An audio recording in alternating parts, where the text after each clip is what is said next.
Assalamualaikum warahmatullahi wabarakatuh. Saya Salsabila Sanmawati dari semester 3A akan mereview pertemuan ke-6 mata kuliah Hukum Administrasi Negara pada tanggal 21 Oktober 2021 dengan dosen pengampu Bapak Dr. Haji Dedi Mulyadi SMH dan asisten dosen Bapak Dr. Emrendi Ridayandi SMH. Materi pada pertemuan ke-6 ini yaitu mengenai pembatasan kekuasaan melalui hukum administrasi negara. Menurut MC Iver, kekuasaan tampil melalui wujud multibentuk maupun dari kedualistisan eksistensian kekuasaan itu sendiri. Menurut Franz Margis Suseno mengartikan redaksional di atas bahwa kekuasaan di satu sisi merupakan sesuatu yang mempesona dan pada sisi lainnya merupakan hal yang menakutkan.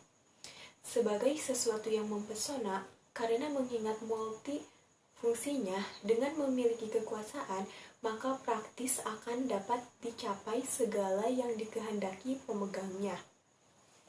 Yang selanjutnya, kekuasaan dan hukum administrasi negara. Yang pertama, pengertian dan sumber kekuasaan negara. Kekuasaan secara etimologi diartikan sebagai kemampuan berbuat atau bertindak, atau power is an ability to do or act. Menurut Kamus Hukum, kekuasaan diartikan suatu kemampuan yang terdapat di dalam hubungan antar manusia. Menurut Miriam Budiarjo, kekuasaan adalah kemampuan seseorang atau sekelompok manusia untuk mempengaruhi tingkah laku seseorang atau kelompok lain sedemikian rupa hingga tingkah laku itu sesuai dengan keinginan dan tujuan dari orang yang mempunyai kekuasaan itu. Selanjutnya, 5 paham kedaulatan diantaranya yang pertama, paham kedaulatan Tuhan. Menurut Augustinus atau klasik dan Thomas Aquinas atau modern, kekuasaan negara adalah berasal dari Sang Pencipta atau Tuhan. Sebagai konsekuensi logisnya, masyarakat berhak menolak atau tidak menaati berbagai perintah dari penguasa yang melanggar ketentuan atau norma moral dan keadilan yang dikehendaki oleh Allah. Yang kedua, paham kedaulatan raja menurut Thomas Hobbes. Penguasa negara atau raja karena keabsolutannya digambarkan sebagai leviathan atau makhluk yang kuat tanpa tandingan. Oleh sebab itu, negara dapat memastikan dan memaksakan ketaatan masyarakat terhadap berbagai peraturan yang ditetapkannya.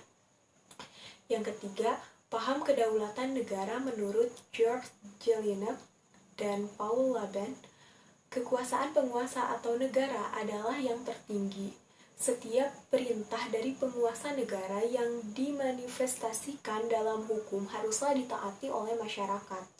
Yang keempat, paham kedaulatan rakyat menurut Jean-Jacques Rousseau, John Locke, dan Montesquieu. Kekuasaan negara yang diselenggarakan oleh para penguasa adalah berasal dari rakyat. Hal tersebut dimungkinkan karena negara pada hakikatnya adalah produk dari perjanjian di antara masyarakat.